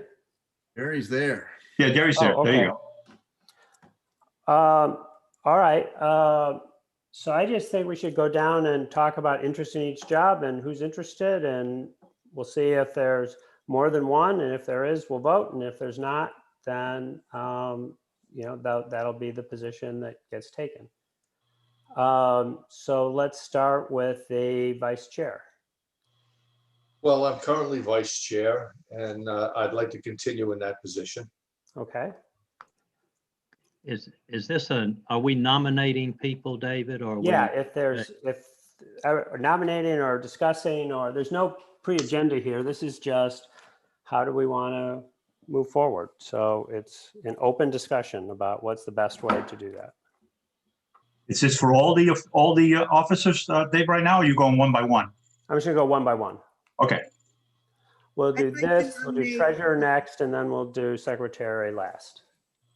Okay, well, I didn't talk to Jerry, and he'll have to say, but I had written down thinking we were doing nominations, I thought.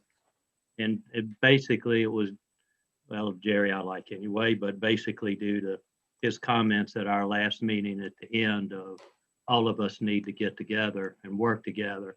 I was thinking that I wanted to nominate Jerry Mcgee as the vice chair, or for the vice chair position. But Jerry, that's just my thoughts. I also wanted to nominate Jerry as vice chair. I think Jerry has a personality that will get along with everybody. I think he will go far in trying to put our board together. I think we will demonstrate a lot to the property owners, having Jerry and David work together for a better outcome. In my little bit of talking with Jerry, I think he has a lot of great qualities. And I think Jerry has a fantastic moral compass that can guide us to good decisions.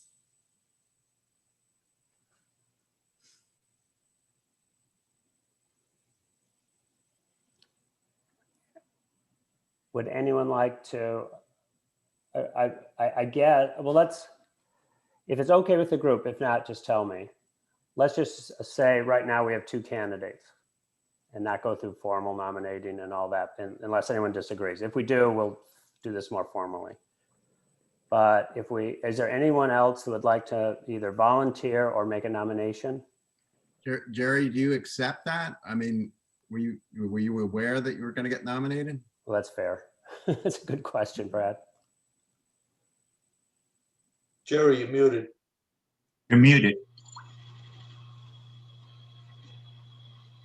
I probably should be muted, but no, I'm quite surprised. Obviously, you know, having support is always an honor. But I guess if it's felt by the majority of the board that I would do a good job in that, I confess, I want this board to go forward in a positive way. I'm very, I'm very dedicated to that. And if serving in that role would help with my skill set to accomplish that, then I would accept that. Dave, I have a question. Yes. Is there precedent of that there's a change when the officers are named, that there's a change of the vice chair to someone else, or does the vice chair remain typically? The only position that has a 2-year term is the chair. Is the Everything chair. else is an annual term. But there's no precedent of changing the vice chair every year or every, you know. No, you don't have to. Sometimes they say, sometimes they go, but there's no rule. And no precedent. Yeah. Okay. Well, the precedent is that it's who usually has a grasp of the obvious, and I like Jerry, and I think he'd do a good job. Let's just make it unanimous and elect Jerry as vice chair.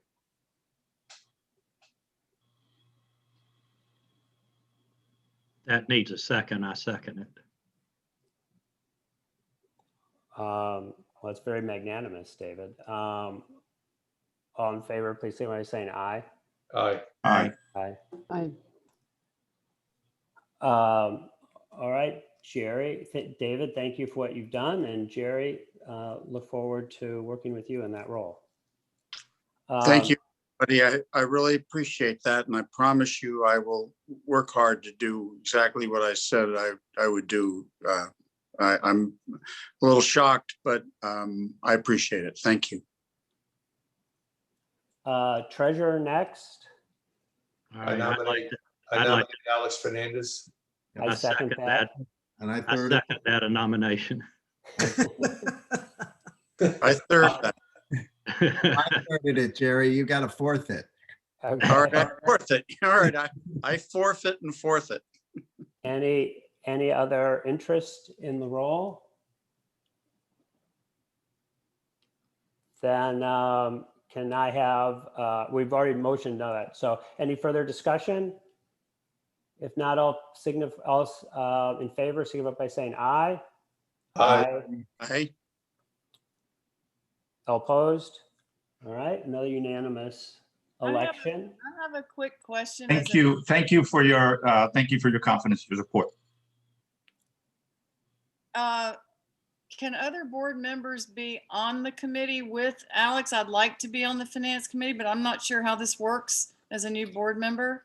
And if we approve the financial controls manual, now it's being reviewed by the audit. We did a rewrite and approved by the auditor, and it's being approved by the auditor, then it'll go to the finance committee and then it'll come to the board for a vote. But that does include one space for a board member. Okay. And also all board members can attend all the finance. Yeah, committee. oh, that's true. They're public meetings anyway, so they're all completely public. Okay. And Thanks. just to follow Gay's comment, whenever we do get to it, I have interest in chairing the HR committee. Okay. And now for secretary, and we just lost a secretary, so the now vacant position of secretary. Is there any interest in that?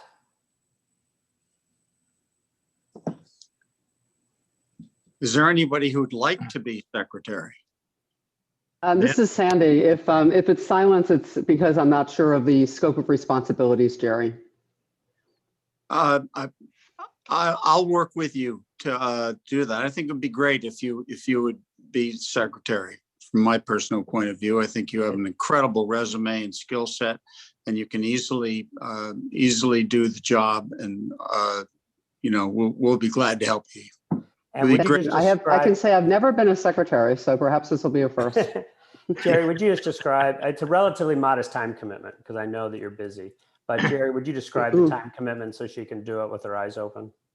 Yeah, I really think if you were to put aside, 2 or 3 hours a week, initially in working with me, and after that, it's a question of, making sure that we stay on track, that the staff distributes the minutes on time, that they are accurate. And then any issues come before the board that, for example, the petition back and forth with Wendy, I managed that process with input from other folks. And it's relatively simple to do, but it's also something that will help you learn the operations of the board. And I'll be very glad to work with you and show you. You can easily do it. Okay, that sounds reasonable. Well, I appreciate that. So, It's a question. We have had problems with the minutes. I mean, if you look at our website, we have the August minutes and drafts December minutes. That's one of the important things that a secretary does do, is make sure that we have all our documents out there. So that's something we need to do. Yeah, I think we got a bit caught up, COVID and staff getting a little bit overwhelmed and getting out meetings. But I've worked with Jimmy and spoken to him. We've worked out a plan to get those minutes out on a more timely basis. So. Okay, can I have a You'll do it? motion? Can I have a motion for Sandy to be the secretary? I move. So A moved. second? I second. All in favor, please say by saying aye. Aye. Aye. Thank you. We have a roster. And so if that's what we were going to do in this meeting, then I'd just like to make a quick motion, Dave.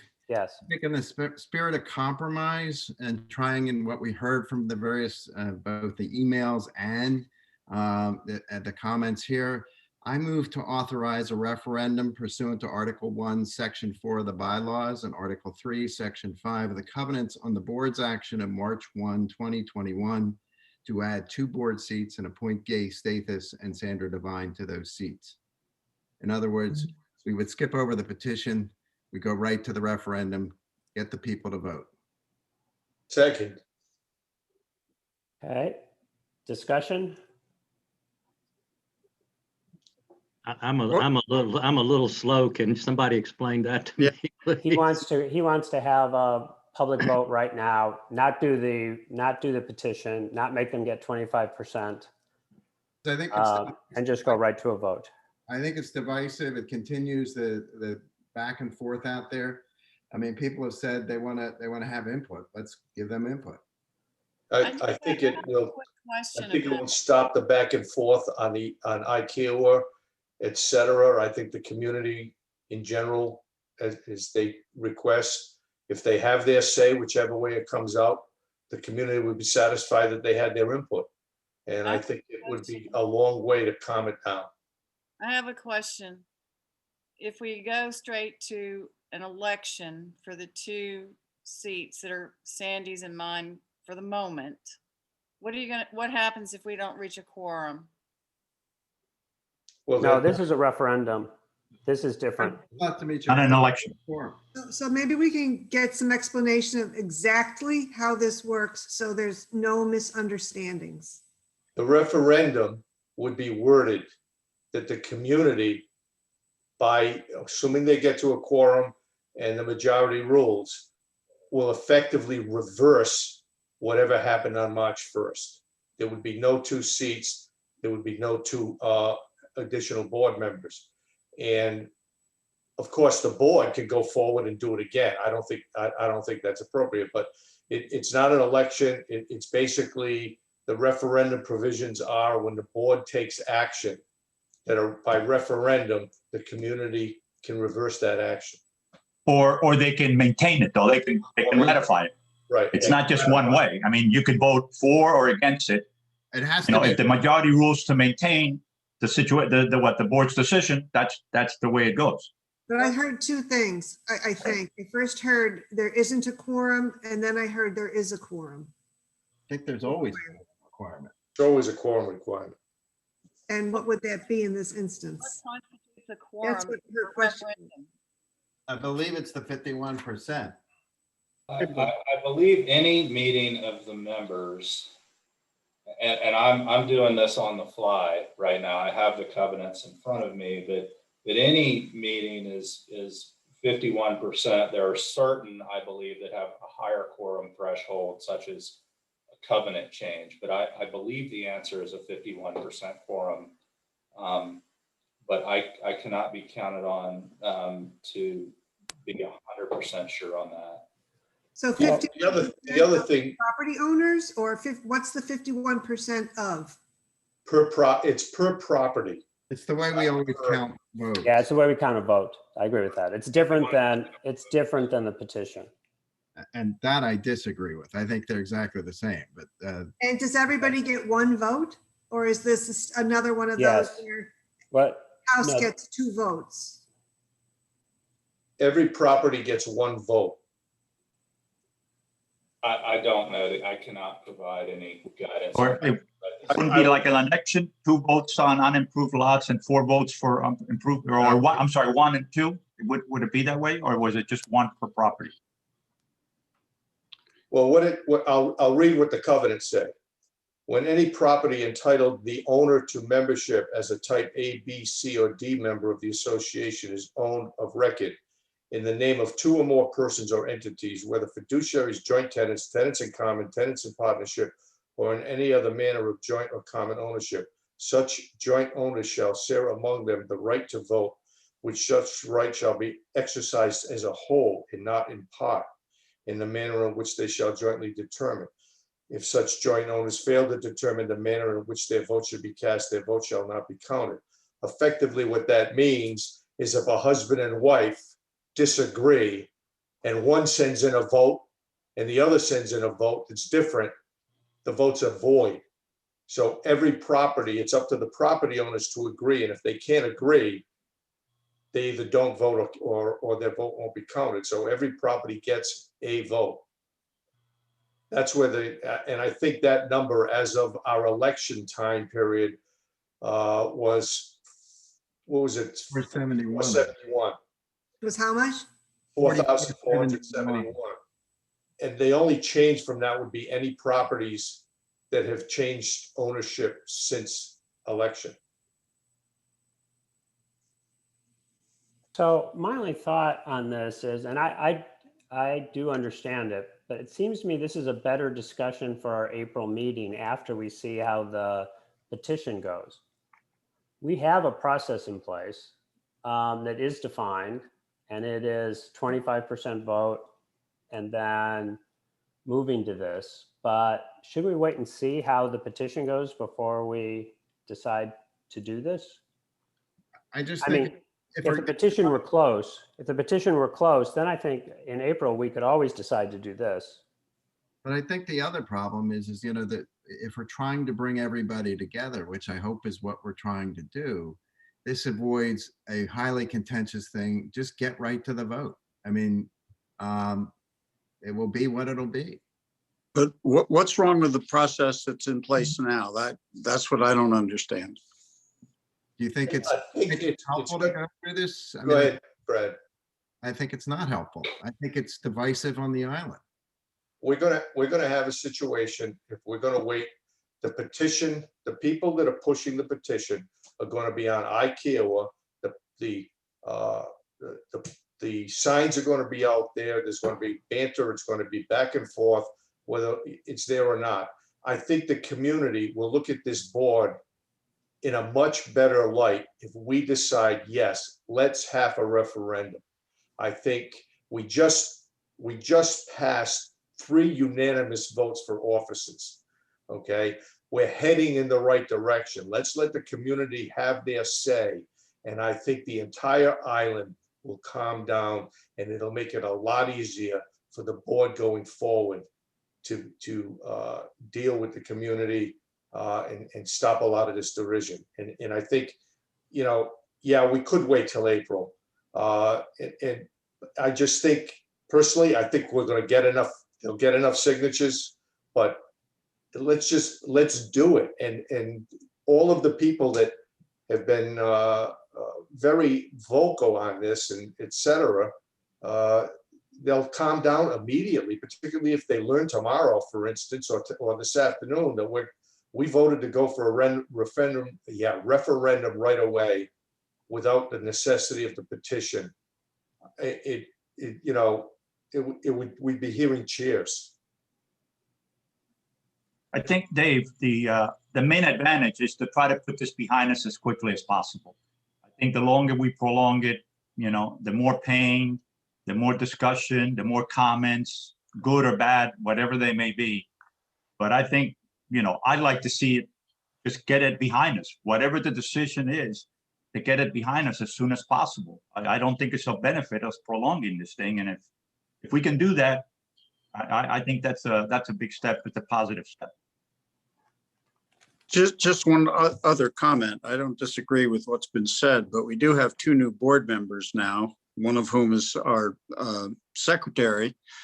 If we expect them to get engaged and be part of the team, it seems that they might feel compromised in that sense. I don't know. It's kind of hard, puts them in a kind of difficult position. Thanks, Jerry. I'll just speak, and I'm sure Gay will as well. I have a pretty thick skin, and so I ran for the right reasons. I would fully intend to serve for the right reasons. It feels to me that this group, and I heard very strong pros and very strong, viewpoints across both ends of the spectrum in this meeting here.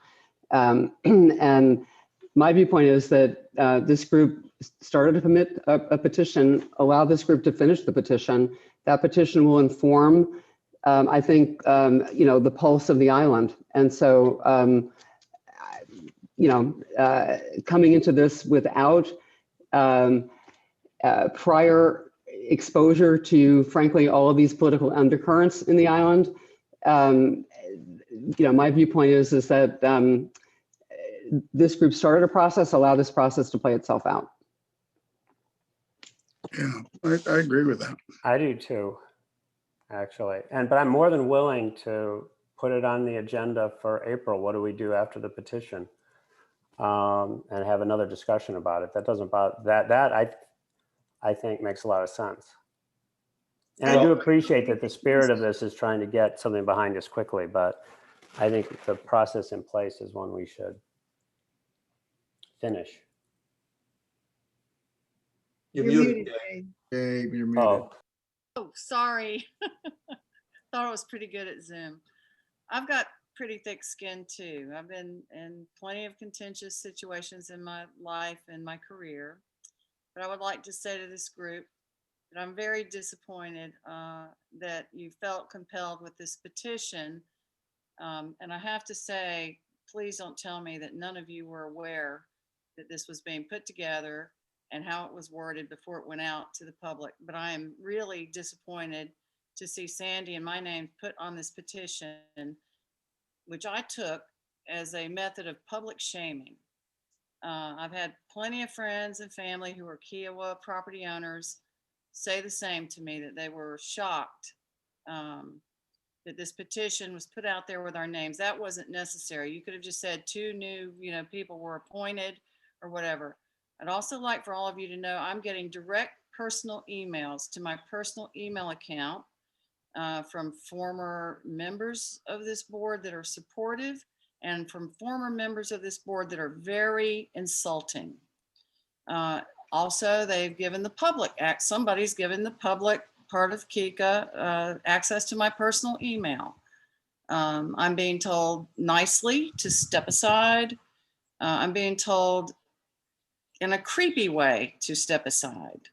So I just want you to all know that, and I'm not happy about it. If we go to a referendum and then we go to a vote, I'm going to be really honest. I don't think I'm going to go through this again. I've never seen so much disrespect, divisiveness, lack of civility, and lack of respect for what people have gone through in the past year in the middle of trying to be a volunteer person in this community to help. I'm currently on the town planning Commission. I was co-chair of the Arts Etc. Tour of Homes. It's a big event annually. We had to cancel twice. I volunteer my time as much as possible. So my soapbox speech is over. Well, Dave, I'm moved after hearing from them. I'm moved to just say, let's put this on the April meeting after the petition comes through to see how it's done, and then we can make that decision then. Well, we have to, but let's vote on we have a motion on the table that's been seconded. Is there anyone else who before we vote on that motion, is there anybody else who has anything else to add that hasn't been? I have just one final comment on that. And again, I understand I've been, two of us, shall we say, have been really been insulted, shall we say, online about what people perceive that we do. But one of the things that I think is important, and Alex brought it up, we should know sooner rather than later. I think you and Sandy deserve a resolution of this as soon as possible. So if we wait till April and have to give the notices out pursuant to et cetera, you're not going to learn which way that referendum went till maybe May, as opposed to learning what that referendum is sooner rather than later, so you know what your status is. It'll be in doubt until that referendum is done, and we can remove the doubt faster by having a referendum as soon as possible. So that's my final comment on that. Brad, would you repeat your motion just so everyone's clear on how it's worded? Yeah, before I do that, let me just, I found, frankly, the attacks on me and Dave really kind of disgusting and not appropriate. It's obvious people don't have the right facts, but that's what we're here. We're here, and we're trying to put this behind us, and that's what I think. This would do. So let me read you the motion again. I move to authorize a referendum pursuant to Article 1, Section 4 of the bylaws and Article 3, Section 5 of the covenants on the board's action of March 1, 2021 to add 2 board seats and appoint Gay Stathis and Sandra Devine to those seats. That's the motion. Okay. All in favor of the motion, please signify by saying aye. Aye. Aye. Aye. All opposed? Aye. Opposed. Aye. Okay, the motion is defeated, and that we will add, we'll have a discussion item on April 12th after we know the results of the petition. All right, with no other new business. Dave, there's one other minor. I'm sorry.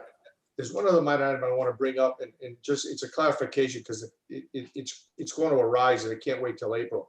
We never had a vote on what to do about the adult pool issue. Well, that's a good point. How about this? Would people be okay with this? The real question on the family pool isn't whether we heat it, because we're not going to heat it until the fall anyways. The real question is, how do we handle the adult pool, the ocean view pool, now in the spring when we start heating it? Right. That's the point I was bringing up. Yeah, I agree with you. I agree with you completely. Okay. My suggestion is, obviously up for debate, my suggestion is we say we keep it adults only for this spring. I would agree. And just not push this issue right now. Finish off the proper analysis of the family pool, make that decision when we're ready to make that decision, and not try to link those two things together. Can we have by the April meeting the numbers on the family pool so that we can actually make a decision on that one? I actually don't know the timelines on that project. Does anybody, Jimmy, do you know it? You're muted, Jimmy. I believe that we can have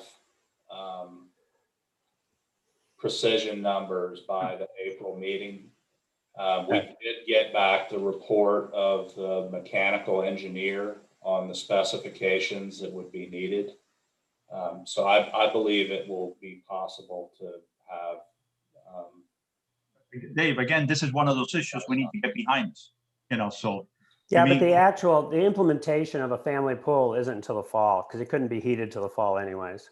No. So, Dave, I think what I hear from you, that adult pool, hopefully we'll have the numbers by April so we can go forward. And Right. yes, it's not going to happen in time for this spring. It'll be a fall project. Hopefully we can get it done maybe during the summer and get it heated by the fall season. yeah. So are people okay with that? I don't think we have to vote on that if we all agree, but do we agree with that general path, or does someone have a thought they'd like to go a different direction? Well, Dave, I think just for the purposes of the community, maybe we should, the communication to the community, that the board unanimously agreed that it will be an adult pool unless anybody here objects and wants to vote against it. But I think if we could hit consensus again, we're heading in the right direction. All right. Would someone make a motion that for this spring, we keep it an adult only pool? So moved. And a second. Second. All in favor, please signify by saying aye. Aye. All opposed. Okay. Okay. One opposed. That's how we'll announce it. I have just one other thing that I want to just say. Yep. In my early dealings with everybody and a couple of these meetings, it seems it comes up at almost every single meeting where somebody has to say, we don't have the facts, or this one doesn't have the facts. I don't know how to resolve that, but I think as a group, we really have to figure out how we're agreeing on facts before it starts getting discussed out in public or becoming like, a big issue and people are kind of firing at each other. Fact-based decisions will do a lot to keeping us a little bit more collegial and making good decisions. I don't know how we improve that, but I think we need to put that at the forefront of all of our minds. Very good point. That's a good point. Yeah. I agree. I just wanted to say the reason why I voted no on this pool thing, and I haven't paid full attention to all the back and forth on it, but I'm up to speed enough to say during the pandemic with the situation really weird where everybody's got their house chock full of kids and grandkids that they never expected to have for months on end. If you had a window, just 2 hours from like 3 to 5 or 1 to 3 or whatever, to let some kids come over and splash around a little bit in the adult pool on a temporary basis.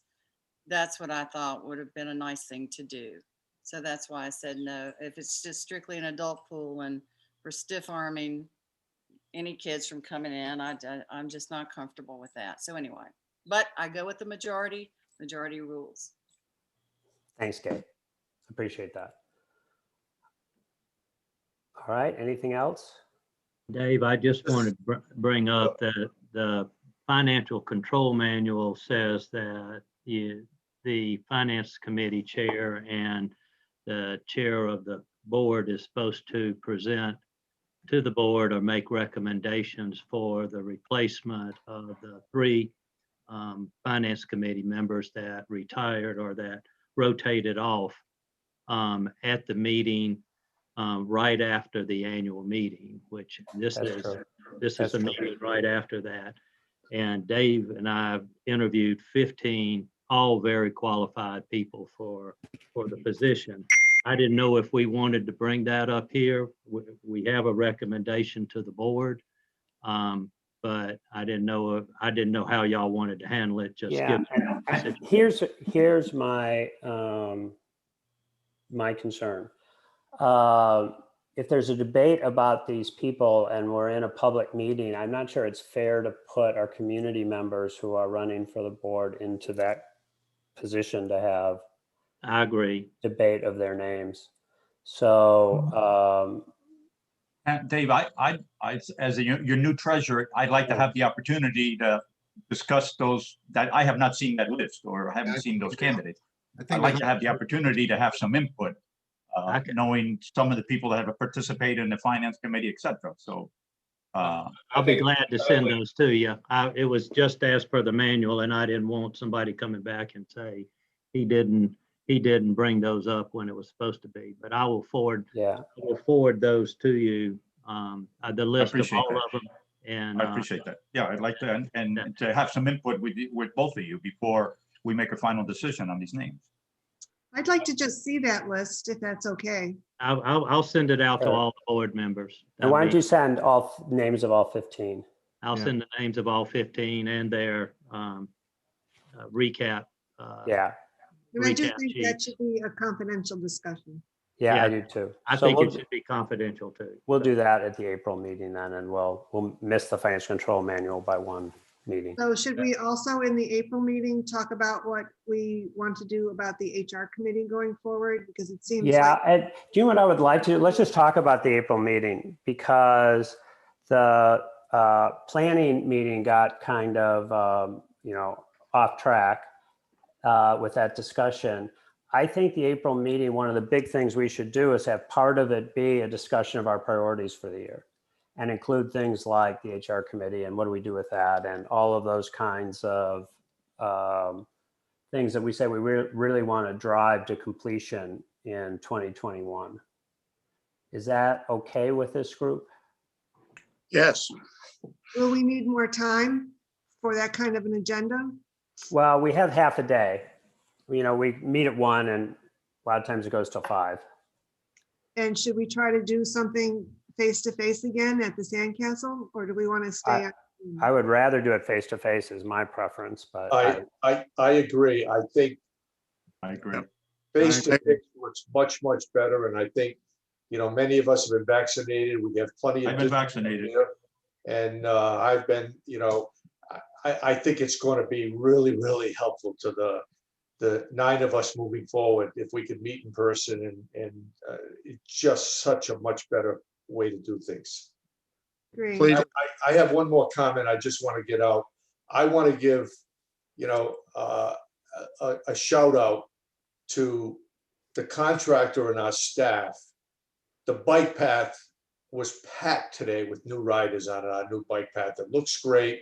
Half of Governor's Drive has been repaved. And I know, the staff was under a little bit of a gun to get that bike path done. And they kind of changed the way they were going to do it, which turned out to be a much better way. And it got done. It got done on time very quickly. I was out watching the crew, and it just looks great. And I hope everybody gets out and rides this weekend on our new bike path.